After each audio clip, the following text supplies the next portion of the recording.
Hi there, Nikki. It's great to have you joining us today. So welcome. Thanks, Beth. Good to be here. It's good. First time doing a video interview, which is pretty fun. Oh, welcome. We really appreciate having you. So for everyone, Nicki Hanning is the owner and founder of True Mindful Beauty. And I'm sure you're going to tell us more about that as we go along. But before we get started, would you mind sharing a little bit about yourself and the things you love to do? Yeah, sure. I'm based over in Lake Hawea, so over the hill from Queenstown. Been in the area, Wanaka, Lake Hawea area for the last 18 years. Oh, wow. You're a true local. Yeah, nearly, I think 20 years, they say. You're local. But moved down from the North Island, so originally from up north on a farm. Came here pretty much for nature and the snow back then. Got two children, Arlo, who's 13, and Mila, she's 10. Got a puppy dog, Sage, he's a chocolate lab, and a hubby. And I like to say that I'm 46 years young. And what I'm loving right now and what I do each day is go up to the lake at Hawea, take the dog for a walk. I'm really one that feels really connected to nature, and I find that really calming on my nervous system, given the current sort of environment at the moment. I love a good cup of herbal tea. And What's your favourite herbal tea at the moment? I'm actually still drinking a blend that I made in autumn with rose hips, hawthorn, ginger, beautiful orange in it. So it's quite a fruity one, but quite nice with a little bit of citrus in there as well. Yeah. Oh, and yeah, I kind of call myself a highly sensitive person, or empath, which I've sort of discovered a bit more about a few years ago. So just quite in tune with noises, and I love solitude.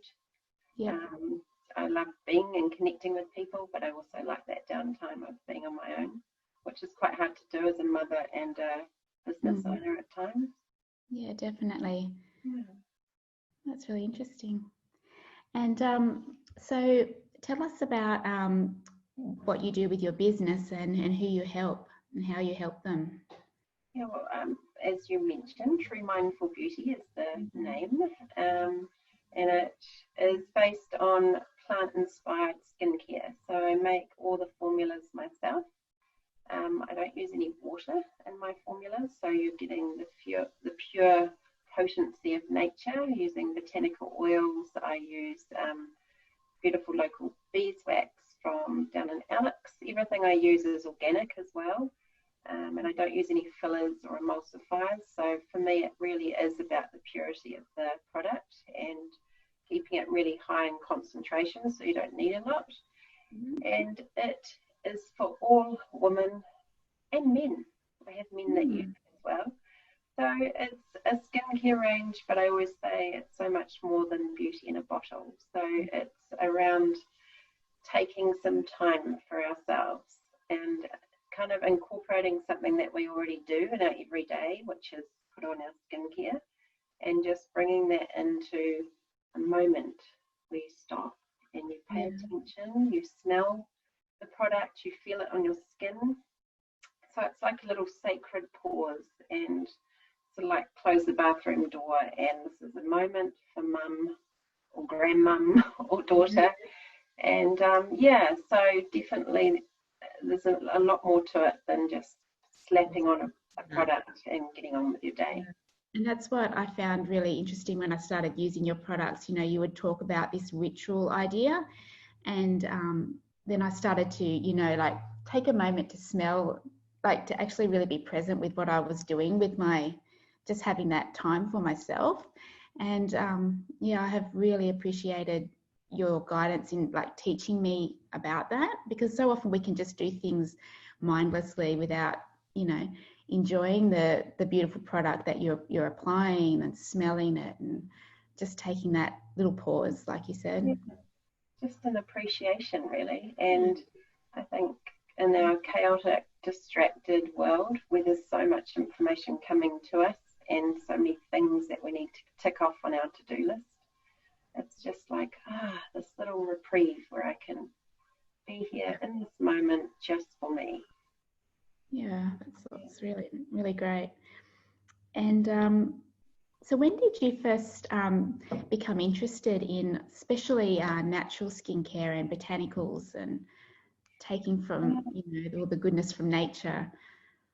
To be honest, in my early 20s, I got sort of on a bit of a health kick and discovered juicing and spirulina shakes and things back then. And I also got into buying natural skincare back then. So that was 26 years ago.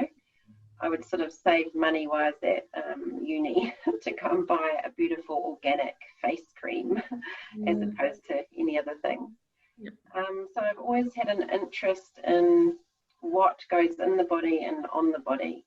But really moving to Wanaka 18 years ago from the North Island, I got really dry skin, quite a different climate to the North Island. And so I just started looking at what was available in health stores, flipping the products, looking at the ingredients, and I thought I could do something better than this. And just really learning about the ingredients, the formulas, and what goes in. And with any kind of cream, there's about 80 to 90% of water in those formulas. So they're very diluted, and especially in these environments, you need something quite concentrated. So I just started playing. My background as well as food, so it was sort of that alchemy of trialing different things. I was using avocado oil a lot back then, and just mixing things and kind of being like a bit of a mad witch, really.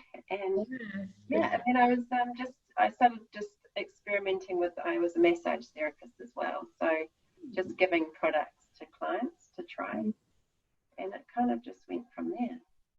Wow. Yeah, so you actually handcraft all your oils and body butters and clays. Yes, I do.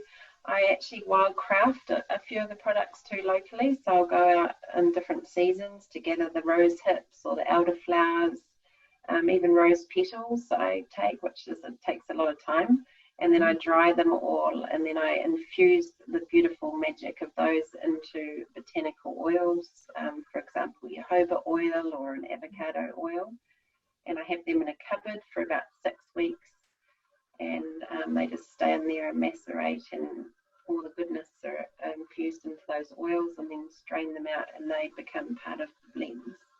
Yeah. It's good knowing all the process that goes behind a product that you're using. It gives you that appreciation, like you said.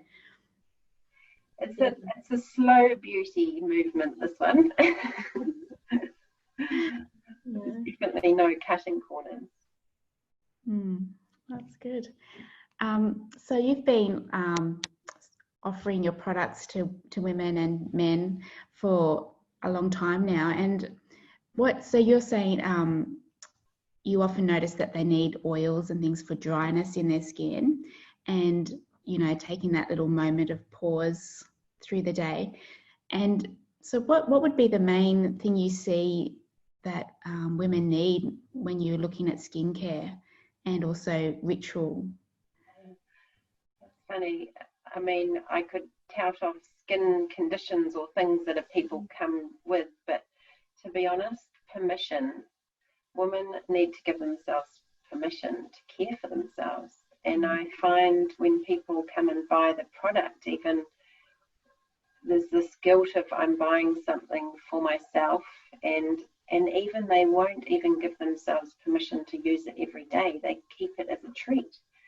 And it's this crazy thing of why wait? Why are we not? We're deserving and worthy of taking care of ourselves today and every day, because as women we are multitasking, and if we can really nourish ourselves, I mean, we're showing up then for our husbands and our children and life so much more energetic, and we're thriving. So that surely is a beautiful flow-on effect for the world, really. So I see that in my Pilates world as well.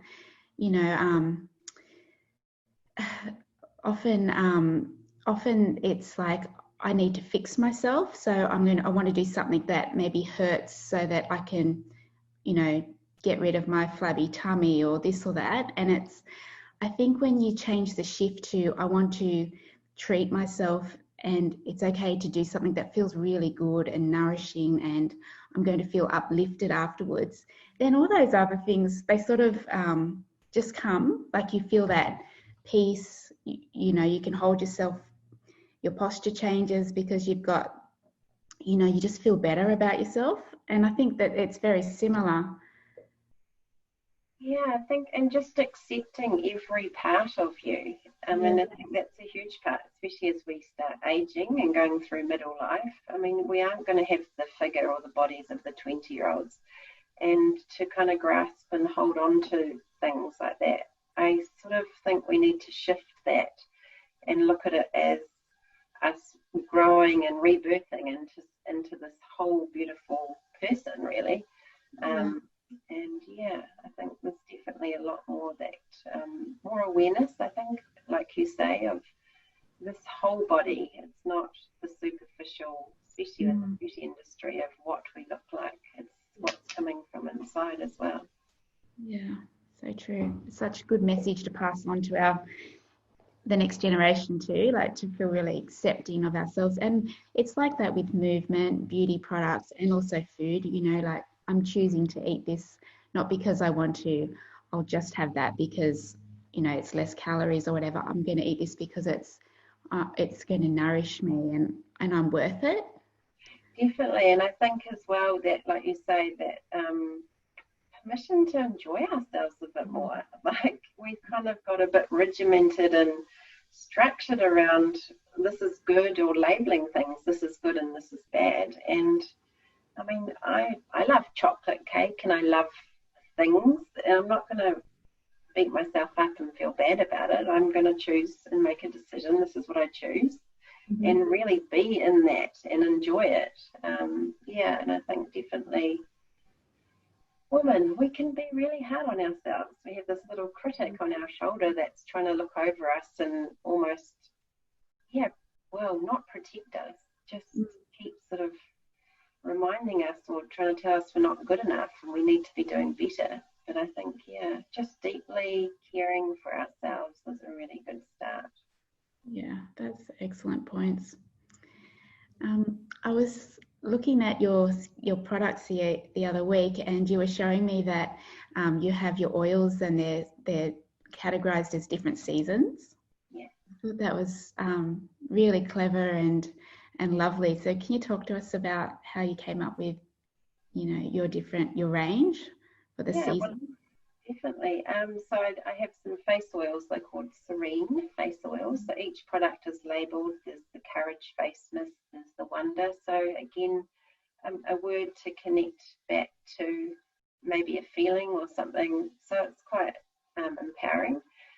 So the Serene face oils, I have the 4 seasons. So they're colour coded. Green being summer, and green being spring. Summer is pink. Gold is autumn, and then blue is winter. And this sort of came about really through myself going through early menopause at 42. Right. So 46 now, and I'm seen as the crone now. I've come out the other side post menopause, and it's really kind of deepened my own practice into how I show up in life. And there is this sort of season of life and circle of life. If we look at nature, we see quite obvious shifts with spring. And so I wanted to represent that and honour that in the blends. So spring is like growth and sort of new growth. Summer is more like expansive, open heart energy. And autumn, we're sort of coming into slowing down and quietening and reflecting. And then winter is more into stillness. So the blends are suited for the seasons as in the climate, but also can be chosen intuitively, really, because the scents are quite different and the actual plant oils that I'm using are quite different as well. So some people say, oh, but it's spring, but I love winter. And I'm like, it's okay, there's no rules. And again, it's like, don't put yourself in a box. Mm-hmm. So it's definitely a more intuitive thing. If something really smells beautiful to you, you're going to show up and use it every day. I think it's interesting that you smell all the products and you go, oh, that's the one I like. And I think we need to learn to listen to ourselves, and our body really knows. So like I was with my daughter and we were smelling your products, and what she just went, oh, that's amazing. Was not the one that I needed at that time. So yeah, I think that's really interesting how we can be guided. Yeah, I mean, it's like movement too, isn't it? Some days we might feel more energized to do something a bit more outward, and others it might be a bit slower and more. Yeah. That's why I think having a fluidity around our life is really important. I often say to my clients, what do you need today? And they're like, oh, well, give me the program. But, like I want to help people learn that what you know the program, because you just have to like tune in and get in frequency with what's happening for you. So, some days it's a stretch and it's sort of like an inward time, and other times it's very expansive and dynamic movements and powerful, and our body will tell us what we need and at different times. I think that's, so powerful what you've just said. And I think because of our culture is so outward that we have forgotten how to move inward and listen and trust our own wisdom. And it's like that with true. It's like that with our food as well. Over winter I had so many apple crumbles with cream. I needed it. Like I felt that I wanted that nurturing. I shut the house up, the fire's on, and now that the weather's becoming warmer, I'm not craving that so much. But it's not about, well, I didn't stick to the plan. It's really a freedom when you can trust yourself. Something, and I feel like getting out, and I feel like having a smoothie or something lighter, and you just listen and be okay. And not beat yourself up. Yeah, and I think nature is a very powerful place to take cues from. And like you say, on a sunny day when you step outside and feel the sun on your skin, there's a different feeling inside to walking outside in the bitter cold of winter or where the cloud's really low. And so naturally turning towards those different experiences in nature, you can then tap into, well, those cold days could be a soup day, but the sunny day, like you say, it's a salad or a smoothie. It's something more alive and colourful. And isn't it interesting that nature produces the foods, like autumn is pumpkins, and in summer we have the summer fruits, or like it's interesting that nature almost mimics what we will naturally go towards anyway. Definitely. And that's sort of like with the scents of the face oils. So for summer it's quite a floral, and in winter it's more sort of earthy and underground scents that I've sort of brought in. So definitely. I was listening to a podcast this week from James Wedmore, and he was talking about different seasons, like adapting. We're talking about, with the way the world is now, and how some people are talking about pivot a lot. And he was saying it's not really a pivot, it's more adapt, because a pivot sort of represents you turn from one thing and you switch. But he said life is a bit like a dance. So you've got this music playing and you're doing one dance, and it's just like the music changes, and you don't change your partner, you just change your dance, like you just flow a different way. And I thought that is so good, because talking about the seasons, it's like, feel the summer coming, and it's like I feel like I'm just shifted my dance a little bit. And it's sort of like we take the clothes off, take the layers off when we go into summer. It's all sort of quite, it's sort of an ancestral way of being really as well, looking to the past and sort of how the rituals and things come in as well. It's already there. It's just been lost in our culture, and we're now rediscovering it again and coming back home to it. A lot of people really are. So it's really great. Where will we go from here? I was thinking, I had a read on your lovely website. I loved reading your blogs, and you were talking about your values. I've got them written down here: simplicity, seasonality, intention, honor, and connection. And I thought, oh, isn't it great that you've taken time to figure out what your values are? And I think can be such a really great starting point for people when they're looking at their life, or even like every so often to sort of reevaluate what do I value, and does my life reflect what I want my value to be? So how did what was your process like when you wanted to write down your values? It was quite difficult actually to write down values, but I've done, like you say, I ended up doing quite a lot of work on myself, asking myself and looking back over experiences in my life and things that kind of uplifted me, or moments in time that were special. And so I kind of ended up asking and putting those questions back to myself, because really my business is me, and I probably am my first customer. So those values are very much what I feel matter in my life. Simplicity is a really big one for me, without striving to just complicate life. I do like spaciousness and things, and connection to myself as I've got older, but then in relationship to people and nature as well. And honor, that was quite a interesting one that came in, but it was through doing some work in mindful self-compassion and somatic self-compassion, some courses over the last few years, and really realizing that I need to put myself first. And so these nourishing practices that I now show up for in my day are a reflection of what's coming through my own business, and honoring myself.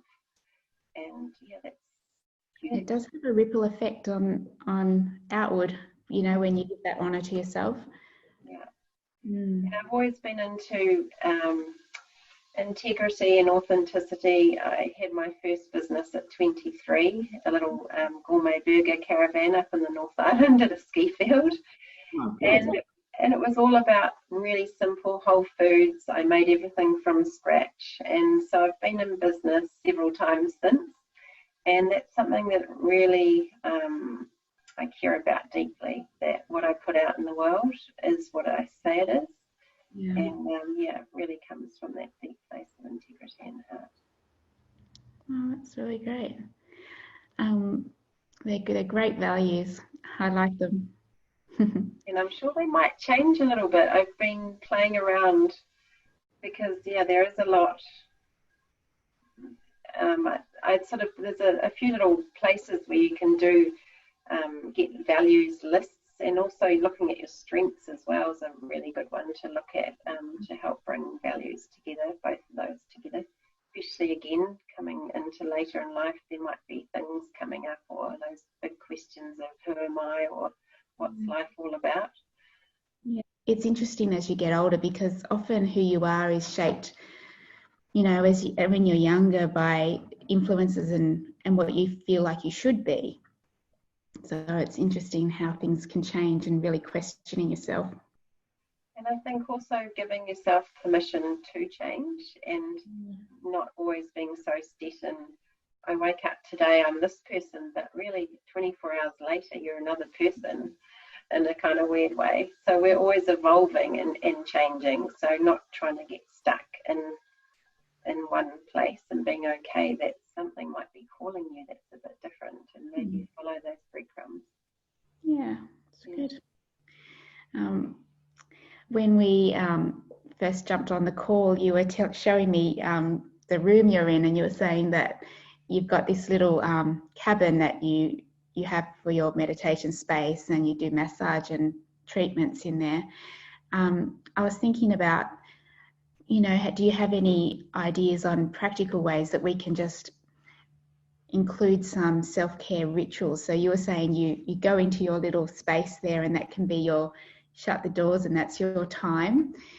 So have you got any ideas, things that people might be able to incorporate, or a way they could use, like oils or? Yeah, well, I just think of little touchstones you can use through the day. So you're doing the things already, because I think sometimes it's hard to add on to, adding another thing to your day. So little gratitude practices of when you wake up and putting your feet on the floor before you get out of bed, just thanking this day for being alive and I'm still breathing, and giving just thanks for that moment.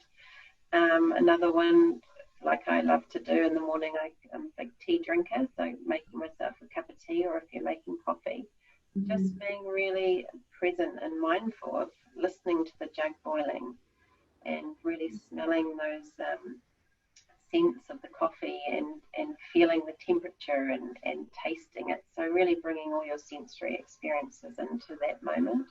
It's quite a really rich, nourishing practice. And even the sound of, pouring the tea out of the teapot. yeah. Someone told me that once, and I always think of that when I pour it, because they're saying, a tea in a teapot is the sound is rather than a dunk in a tea bag, which I do tea bags sometimes, but like just yeah, like you said, be really mindful. And I think it's the intention behind what we're doing. And even with the skincare, for me, I wash my face in the morning with a warm face cloth. So, and I'm just popping it over my face and just feeling that heat and taking a few gentle breaths and just being with that, the feel of that warmth on my skin. It feels really loving.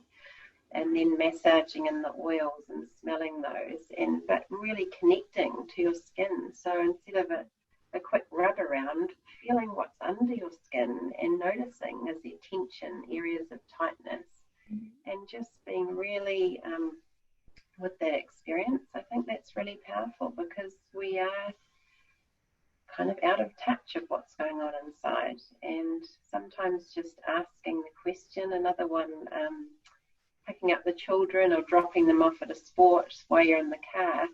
I do a lot of self-compassion, so just putting your hand on your heart space and just noticing where your breath is. It can be a really beautiful centering practice, and just grounding yourself for 2 or 3 breaths, and just feeling that. And then maybe just asking, what do I need?